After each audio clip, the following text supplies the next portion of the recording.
Hi నమస్తే, నేను మీ journalist రెహమాన్ని. ఆంధ్రప్రదేశ్లో అసలు ఏం జరుగుతోంది? వైఎస్ఆర్ కాంగ్రెస్ పార్టీ ప్రతిపక్ష హోదాలో నిర్వహిస్తున్నటువంటి వివిధ ఆందోళన కార్యక్రమాలకు పెద్ద ఎత్తున జనం తరలి వస్తున్నారు. పెద్ద ఎత్తున ఒక స్పందన కనిపిస్తోంది. కూటమి ప్రభుత్వం ఏర్పడి కేవలం 2 ఏళ్లే పూర్తి చేసుకుంది. ఈ 2 ఏళ్ల కాలంలోనే కూటమి ప్రభుత్వంపై ఇంత పెద్ద ఎత్తున వ్యతిరేకత ఉందా? ఇంత పెద్ద ఎత్తున అసమ్మతి కనిపిస్తుందా? అందుకే వైఎస్ఆర్ కాంగ్రెస్ పార్టీ ప్రతిపక్షం హోదాలో నిర్వహిస్తున్నటువంటి ఆందోళన కార్యక్రమాలకు ప్రజల నుంచి అంత పెద్ద ఎత్తున స్పందన లభిస్తోందా? ఇదే ఒక అతిపెద్ద ప్రశ్నగా మారింది. కూటమి ప్రభుత్వంపై రోజురోజుకు అసమ్మతి పెరుగుతోంది, రోజురోజుకు వ్యతిరేకత పెరుగుతోంది.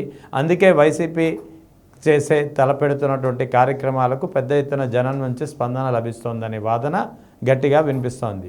ముఖ్యంగా ప్రధానంగా ఇప్పుడు జరుగుతున్నది గనక మనం పరిశీలిస్తే డిఎస్సి పరీక్షల డిఎస్సి రిక్రూట్మెంట్లో పెద్ద ఎత్తున అవకతవకలు జరిగాయి. పెద్ద ఎత్తున గోల్మాల్ జరిగింది. ముఖ్యంగా స్పోర్ట్స్ కోటా కేటగిరీలో నియామకాలు చాలా అక్రమ మార్గంలో జరిగాయనేది ప్రధానమైనటువంటి ఆరోపణ.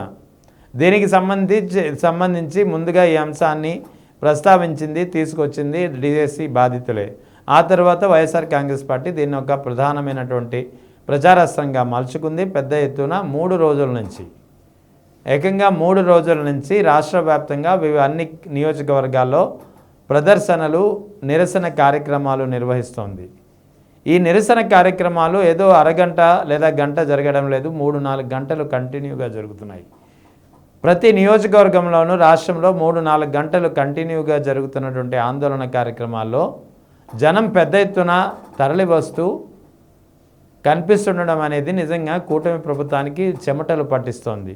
ఎందుకంటే సాధారణంగా ఇదే అయితే వైఎస్ఆర్ కాంగ్రెస్ పార్టీ హయాంలో ఉన్నప్పుడు 2019 నుంచి 24 మధ్య వైఎస్ఆర్ కాంగ్రెస్ పార్టీ ప్రభుత్వం ఉంది.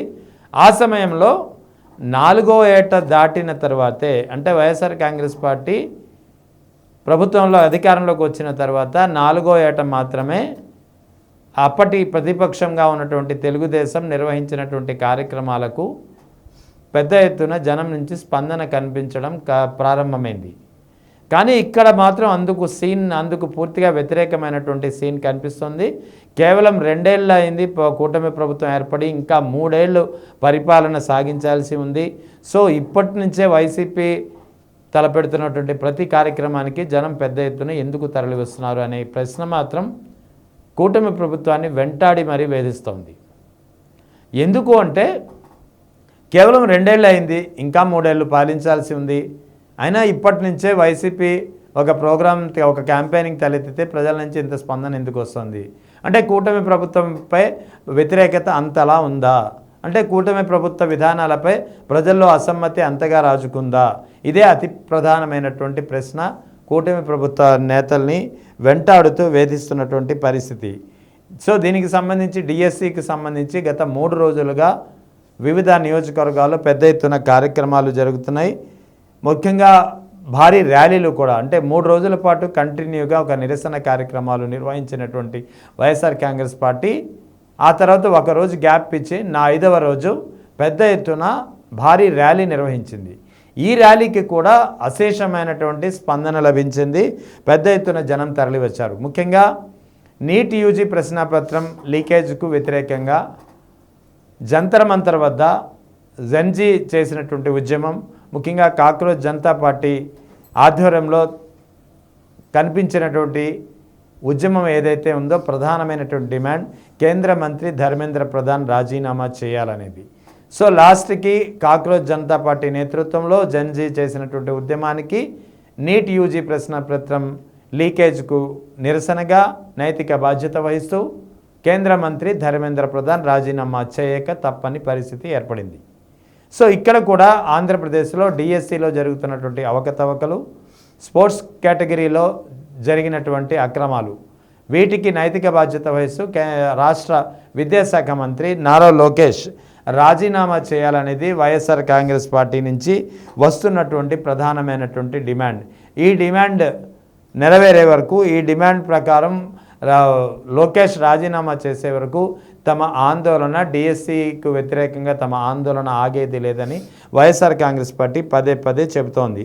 సో ఓవరాల్గా వైఎస్ఆర్ కాంగ్రెస్ పార్టీ తలపెట్టినటువంటి ప్రతి అంశానికి పెద్ద ఎత్తున జనం నుంచి స్పందన లభిస్తుంది, పెద్ద ఎత్తున తరలి వస్తున్నారు.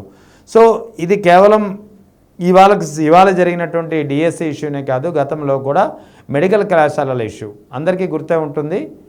మెడికల్ కళాశాలలు దాదాపు 17 మెడికల్ కళాశాలలు వైఎస్ జగన్ నిర్మించ తలపెట్టారు. అందులో 6 మెడికల్ కళాశాలలు ఆయన హయాంలోనే ప్రారంభమయ్యాయి. 7వ మెడికల్ కళాశాల పులివెందుల పూర్తిగా నిర్మాణం అన్నీ పూర్తయిపోయినాయి. ఎంసీసీ అప్రూవల్ని ఇచ్చినా సరే కూటమి ప్రభుత్వం నిర్వహించడానికి చేతులెత్తేయడంతో ఆ అనుమతి కాస్త వెనక్కి వెళ్ళి పులివెందుల కళాశాల కాస్త పెండింగ్లో పడింది. ఇక మిగిలిన 10 మెడికల్ కళాశాలలు, ఈ మెడికల్ కళాశాలన్నీ దాదాపు 30 నుంచి 50% నిర్మాణాల దశలో పూర్తి చేసుకుని ఉన్నాయి. ఈ 10 మెడికల్ కళాశాలని ప్రైవేట్ వ్యక్తులకు అప్పగించేందుకు పీపీపీ విధానాన్ని తీసుకొచ్చింది కూటమి ప్రభుత్వం. సో దీనికి వ్యతిరేకంగా వైఎస్ జగన్ స్పష్టమైనటువంటి ఒక వార్నింగ్ ఇచ్చారు. ఎవరు టెండర్ దాఖలు చేసినా తాము అధికారంలోకి వచ్చిన తర్వాత వాటిని రద్దు చేస్తాం, అన్యాయానికి అక్రమాలకి పాల్పడినట్టు రుజువైతే మాత్రం చర్యలు కూడా తీసుకుంటామని ఒక కఠినమైనటువంటి వార్నింగ్ ఇవ్వడంతో ఏ ఒక్క వ్యక్తి కూడా ఈ 10 మెడికల్ కళాశాలలను చేజిక్కించుకోవడానికి టెండర్ దాఖలు చేయనటువంటి పరిస్థితి. దాంతో ఈ అంశం కాస్త పెండింగ్లో పడింది. అదే సమయంలో ఈ పీపీపీ విధానం ప్రైవేట్ మెడికల్ కళాశాలల ప్రైవేటీకరణకు వ్యతిరేకంగా వైఎస్ఆర్ కాంగ్రెస్ పార్టీ తలపెట్టినటువంటి ఉద్యమానికి, సంతకాల సేకరణకు జనం నుంచి మాత్రం భారీ స్పందన లభించింది. ఈ భారీ స్పందనే పీపీపీ విధానం విషయంలో ప్రభుత్వం అంత యాక్టివ్గా ముందుకు చర్యలు తీసుకోవడం లేదా అనేది చాలా క్లియర్గా స్పష్టంగా అర్థమవుతుంది.